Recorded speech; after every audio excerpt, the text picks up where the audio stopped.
तो भाई आज से हम नया चैप्टर स्टार्ट करेंगे जिसका नाम है कैश फ्लो स्टेटमेंट। क्या नाम है? Cash flow statement. बेटा एक नंबर के भी क्वेश्चन आते हैं तुम्हें, तो अक्सर एक नंबर में ये आता है कि कैश फ्लो स्टेटमेंट किस एस में लिखा हुआ है, तो एस 3 याद रखोगे। किस में लिखा हुआ है? एस 3। एक नंबर में भी कई बार आता है। अब देखो कैश फ्लो स्टेटमेंट आपने 12th में भी पढ़ा है, तो थोड़ा बेसिक आइडिया तो है आपको कि कैश फ्लो स्टेटमेंट क्या बताता है हमें कि हमारे पास कहां-कहां से इनफ्लो आएगा और कहां-कहां आउटफ्लो जाएगा। It record inflow and outflow of cash. क्या रिकॉर्ड करता है ये?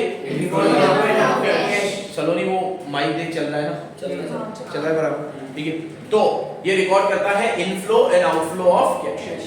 अब बच्चों कैश का इनफ्लो आउटफ्लो तो कैश बुक में भी रिकॉर्ड होता है, तो फिर ये क्यों बनाते हैं? एक्चुअली ये बनता है ऑपरेटिंग, इन्वेस्टिंग और फाइनेंसिंग एक्टिविटी को स्प्लिट करके। जैसे आज मेरे धंधे में जो मेरे पास पैसा आता है वो तीन मेन जगह से आ सकता है।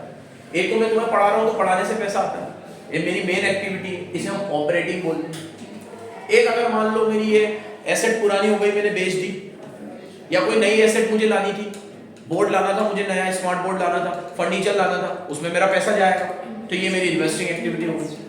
और एक जो हमारे तो कम होता है काम में, बहुत सारे बिजनेसमैन को काम आता है लोन, वो माल डलाने के लिए लोन लेते हैं, लोन चुकाते हैं, तो वो हो गई उनकी फाइनेंसिंग। तो अगर कोई आपसे पूछे कि धंधे में कैश का इनफ्लो और आउटफ्लो कितनी जगह से हो सकता है, तो आप बोलोगे तीन जगह से, ऑपरेटिंग से, इन्वेस्टिंग से और फाइनेंसिंग से। ठीक है मेरे बच्चों, तो इसमें सबसे पहले बनती है cash flow from operating activity, क्योंकि मेरा मेन कैश कहां से आता है? मेरे धंधे से। तो पहले क्या बनेगी? ऑपरेटिंग। अब ऑपरेटिंग बनाने के दो मेथड है, एक डायरेक्ट और एक इनडायरेक्ट। इनडायरेक्ट आपने 12th में पढ़ा है, डायरेक्ट आप पहली बार पढ़ोगे, तो डायरेक्ट अच्छे से सुनना। ये पूरा फॉर्मेट यहाँ लिखा हुआ है, ये फॉर्मेट के बेसिस पे सारे क्वेश्चन सॉल्व हो जाएंगे। बराबर से फॉर्मेट याद करना, तो 10-15 मिनट मुझे गौर से सुनना अगर आपको आने वाले इलस्ट्रेशन अच्छे से करने हैं तो। देखो सबसे पहले ऑपरेटिंग एक्टिविटी में आती है कैश सेल्स। मेन तो मेरा धंधा सेल से ही है, तो क्या आएगी? Cash sales. उसके बाद आएगी क्रेडिट सेल। क्या आएगी? Credit sale. क्रेडिट सेल में मैं ओपनिंग ट्रेड रिसीवेबल ऐड करूंगा और क्लोजिंग ट्रेड रिसीवेबल लेस करूंगा। क्यों करूंगा? लॉजिक सुनो। ट्रेड रिसीवेबल में आते हैं मेरे डेटर और बीआर। क्या आते हैं? डेटर तो आप समझते हो जिनसे पैसे लेने, और डेटर को अगर मैं बिल पकड़ा दूं तो बीआर बन जाएगा। तो debtor and BR R one and the same, तो डेटर और बीआर को मिला के हम क्या बोलते हैं? Trade receivable. क्या बोलते हैं? Trade receivable. ये ओपनिंग वाले ऐड होंगे और क्लोजिंग वाले। अब क्यों ओपनिंग वाले ऐड है, क्लोजिंग वाले लेस है, ये बराबर समझो। देखो लॉजिक समझो। आज मैंने क्रेडिट सेल करी 10 लाख रुपए की, तो मैंने क्रेडिट सेल ले ली 10 लाख। अब मैं इसमें ओपनिंग ट्रेड रिसीवेबल ऐड कर रहा हूं। ओपनिंग ट्रेड रिसीवेबल मान लो 1 लाख है, तो 10 लाख में 1 लाख ऐड कर लो, तो कितने हो गए? 11 लाख। इसमें क्लोजिंग ट्रेड रिसीवेबल लेस कर लो। क्लोजिंग ट्रेड रिसीवेबल मान लो 2 लाख है, तो 11 लाख में से 2 लाख माइनस कर लो, तो कितने बचे? 9 लाख। अब इसका लॉजिक क्या है? इसका लॉजिक ये है बच्चों कि अगर मैंने 10 लाख की सेल करी और ओपनिंग में मुझे डेटर से 1 लाख लेने थे, तो 10 और 1 11 हुए, लेकिन क्लोजिंग में तो 2 ही लाख बच रहे हैं, तो 11 में से 2 गए तो बाकी के 9 लाख का कलेक्शन हो गया, तभी तो 9 बच रहे। नहीं तो क्लोजिंग में कितने बचने चाहिए? पूरे 11। अब पूरे 11 नहीं बच रहे, इसका मतलब क्या हुआ? 9 लाख का कलेक्शन हो गए। तो इस तरीके से फॉर्मूला बन गया कि क्रेडिट सेल में ओपनिंग ऐड करो और क्लोजिंग लेस करो। तो लॉजिक बड़ा सिंपल है। क्रेडिट सेल आपकी 10 लाख है, ओपनिंग में आपको डेटर से 1 लाख लेने थे, तो 10 और 1 11 होने चाहिए, लेकिन क्लोजिंग में तो 2 ही बच रहे हैं, तो 11 में से 2 गए तो आपका 9 लाख का रिकवरी हो गया, तो इसीलिए वो कैश फ्लो में ऐड होगा। वो कैश फ्लो में ऐड होगा, तो आउटर कॉलम में ऐड होगा। तो क्या क्या आता है? पहले तो कैश सेल आती है, फिर कौन सी सेल आती है? क्रेडिट सेल में क्या करना है? Opening add. लॉजिक याद रखना, बार-बार लॉजिक नहीं बताऊंगा, अब आपको फॉर्मेट याद रखना है। ओपनिंग ऐड होंगे, क्लोजिंग लेस होंगे, ये यहां आ गया। फिर एनी अदर डायरेक्ट इनकम, अगर कोई डायरेक्ट इनकम है, डायरेक्ट इनकम मतलब जैसे कमीशन डायरेक्ट इनकम होती है। सेल के अलावा सिर्फ कमीशन ही डायरेक्ट इनकम है, बाकी कुछ भी डायरेक्ट इनकम नहीं। पॉज करेंगे, हेलो, चलो आगे। डायरेक्ट इनकम याद रखना सिर्फ कमीशन होती है। सेल के अलावा सिर्फ कौन सी डायरेक्ट इनकम होती है? कमीशन। बाकी सब इनडायरेक्ट इनकम होती है। आज मैं तुम्हें पढ़ा रहा हूँ, मेरी डायरेक्ट इनकम सिर्फ पढ़ाना है। अब मेरे पास सीए की प्रैक्टिस से पैसा आ रहा है, या मान लो मैंने मेरा कोई घर किराए पे दे रखा है, या मैंने मान लो शेयर मार्केट में ट्रेडिंग करता हूँ, ये कुछ भी मेरी डायरेक्ट इनकम नहीं है, ये सब अदर है। मेरी डायरेक्ट इनकम सिर्फ क्या है? तुम्हें पढ़ाना है, समझ गए? अब तो डायरेक्ट इनकम में कमीशन आ सकता है, ये याद रखना। तो 1 2 3 तीनों को प्लस करोगे तो टोटल कैश इनफ्लो आ गया। क्या आ गया? Total cash inflow। अब मान लो कैश सेल से आपके पास 10 लाख आया, क्रेडिट सेल से आपके पास 9 लाख आया, प्लस माइनस करिए तो 10 और 9 कितने हुए? 19। और अदर इनकम से 1 लाख आया, तो टोटल कितने हुए? तो धंधे से रोकड़ा कितना आया? 20। तो टोटल कैश इनफ्लो कितना हो गया? 20। अब इनफ्लो आ गया तो आउटफ्लो, अब पैसा जाएगा कहाँ? सब नंबरिंग कर रखी है बराबर, इधर 1 2 3 आएगा। अब यहाँ पहले नंबर पे वहाँ कैश सेल थी तो यहाँ क्या आएगी? बताने की जरूरत नहीं। वहाँ क्रेडिट सेल थी तो यहाँ क्या आएगी? वहाँ पे भी ओपनिंग वाले ट्रेड रिसीवेबल ऐड होते थे, यहाँ ट्रेड पेएबल हो जाएंगे। क्या हो जाएंगे? ट्रेड पेएबल में वंशपाल क्या क्या आता है बेटा? ट्रेड पेएबल में Creditors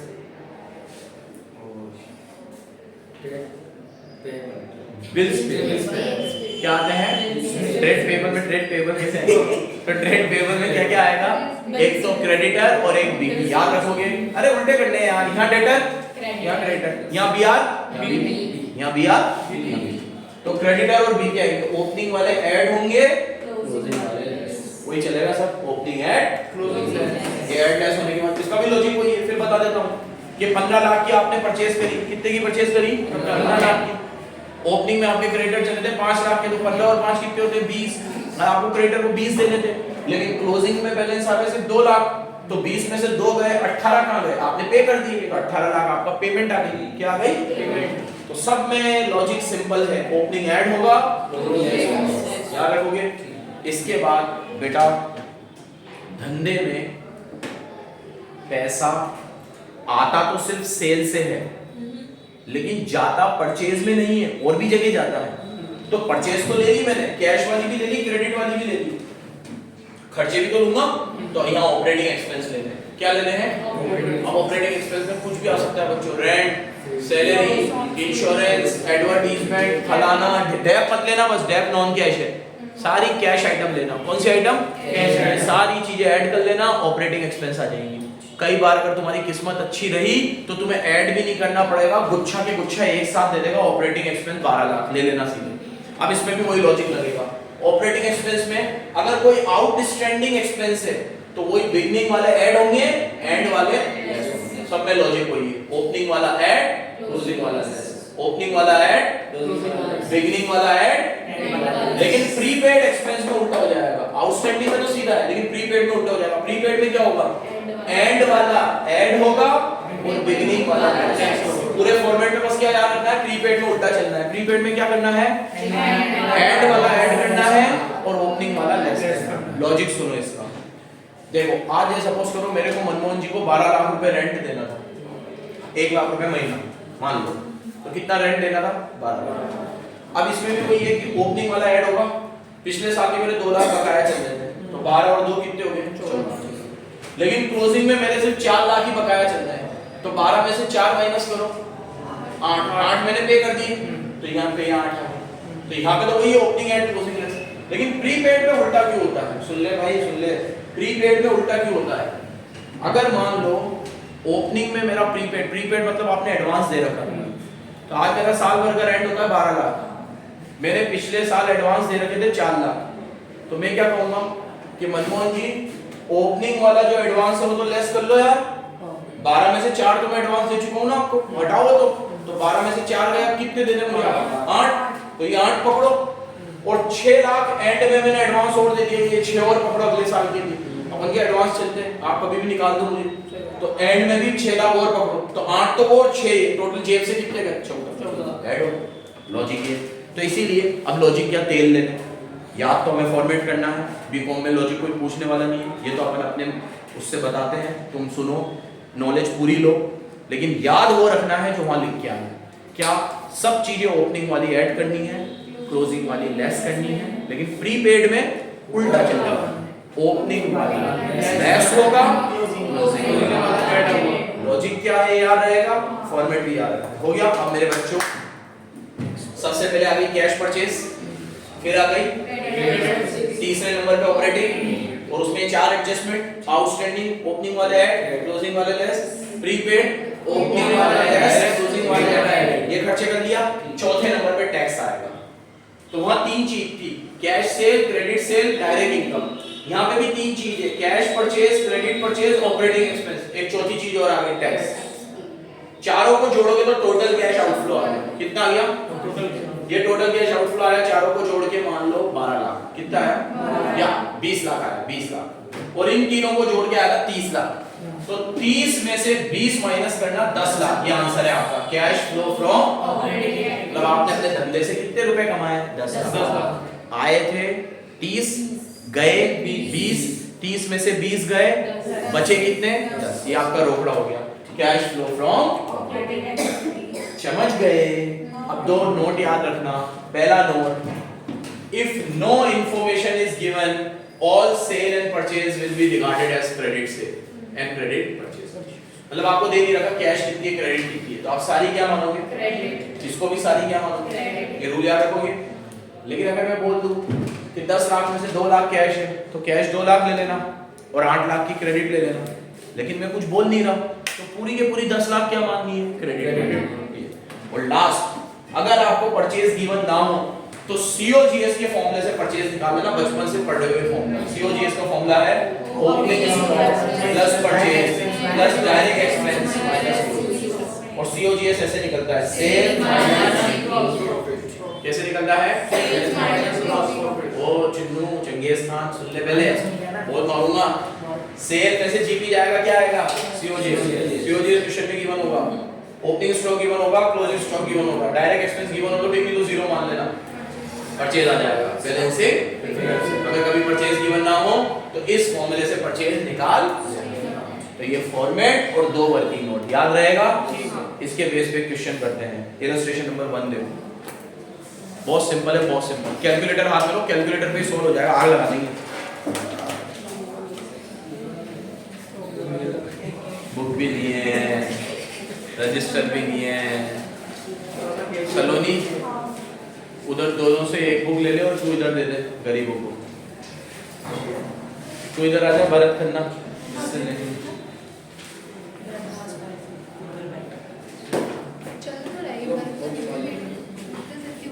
अरे बेटा, पर्सनैलिटी का भी फर्क होता है, कोई ऐसे थोड़ी होता है, पढ़ाने वाले के ऊपर होता है। अच्छा पढ़ाओ तो मन भी नहीं होगा, खराब पढ़ाओ तो मन तो वही। अरे बात तो भाई तो बातें मत कर। ले बेटा बीच में रखो। चलो इलस्ट्रेशन नंबर 1 निकालो। इसका फोटो ले लेना, मैं हटा नहीं रहा हूँ। इलस्ट्रेशन नंबर 1, सेल दे रखी है 5 लाख की, दिख रही है तुम्हें? अबे तो पागल है, बैठी हुई हो, उससे शेयर करना। टाइम पास करने आती है क्या?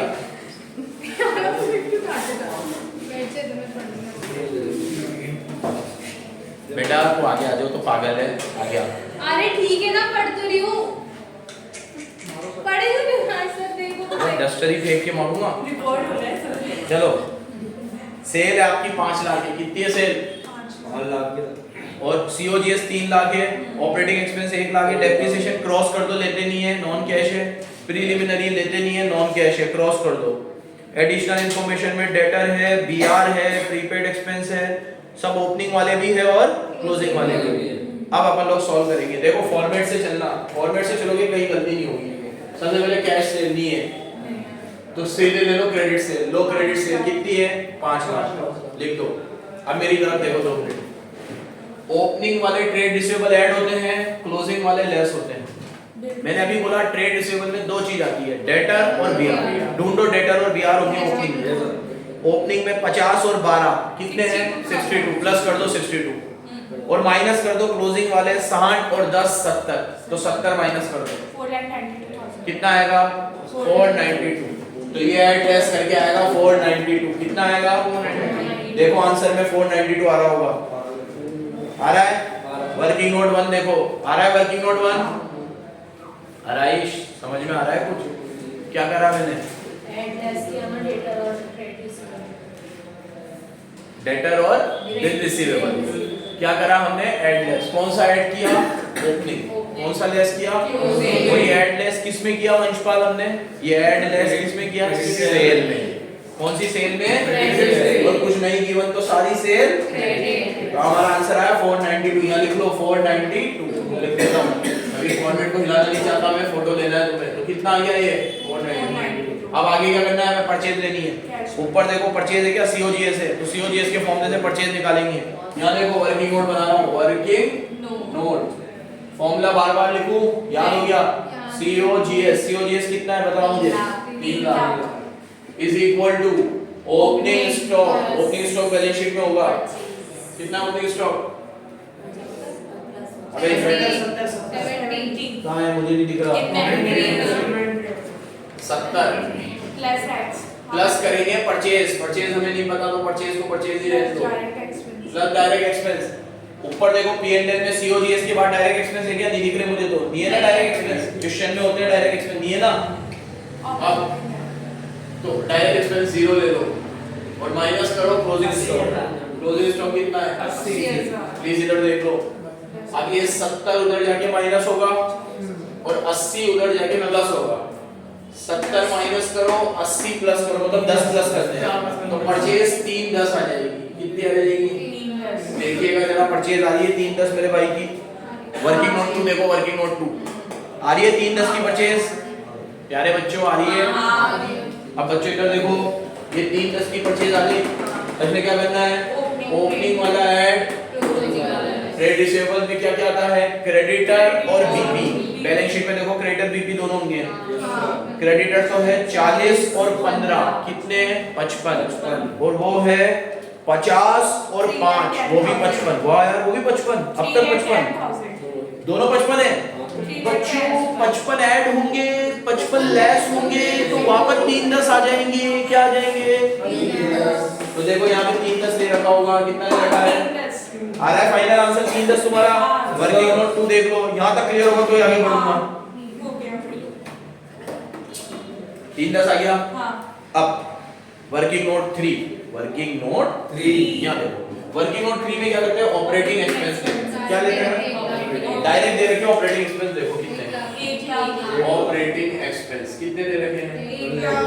अब बच्चों 2 मिनट इधर देखो, इसमें क्या करना है? आउटस्टैंडिंग कोई ओपनिंग वाला है, क्लोजिंग वाला।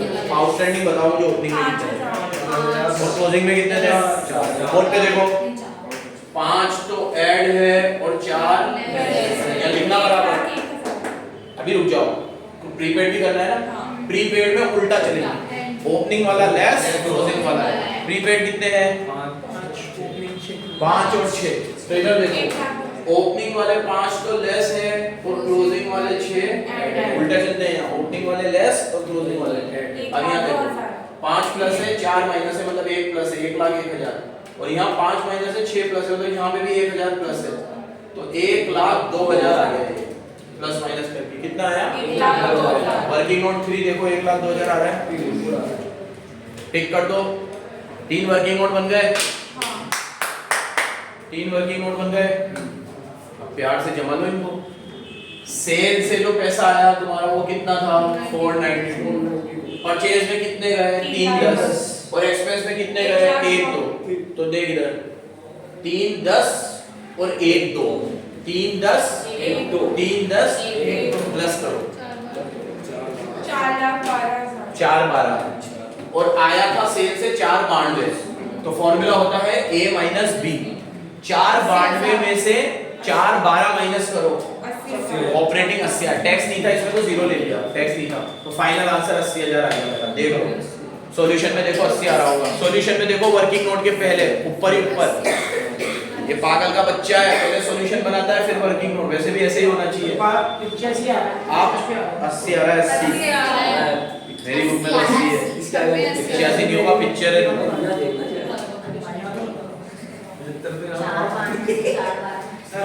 मेरी बुक नई वाली है पुरानी वाली है? बेटा सुन लो, पुरानी नई वाली बुक में 5,000 का टैक्स भी है, इसलिए 5,000 का फर्क आएगा।